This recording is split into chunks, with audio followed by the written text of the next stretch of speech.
कल्याण डोंबिवली महानगरपालिकेतील विविध उपक्रमांचा लोकार्पण आणि भूमिपूजन सोहळा आज पार पडला। मुख्यमंत्री एकनाथ शिंदेंनी या कार्यक्रमाला उपस्थिती दर्शवली।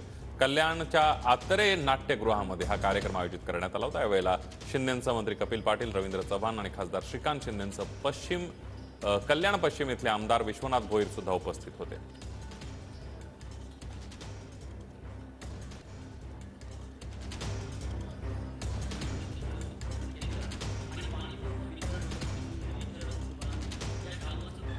खेळाडूंना प्रोत्साहन देण्याचं काम राज्य सरकार देखील करतंय, केंद्र सरकार देखील, मोदी साहेब देखील करतात खेलो इंडियाच्या माध्यमातून। आणि खासदारांनी हे आयोजन अतिशय यशस्वीपणे केलं। मी या सर्व जे टीम, त्यांची जी टीम आहे, कार्यकर्ते आहेत, किंबहुना विविध खेळांचे जे प्रमुख आहेत, सेक्रेटरीज आहेत, असोसिएशन आहेत, त्यांचं अभिनंदन करतो। कारण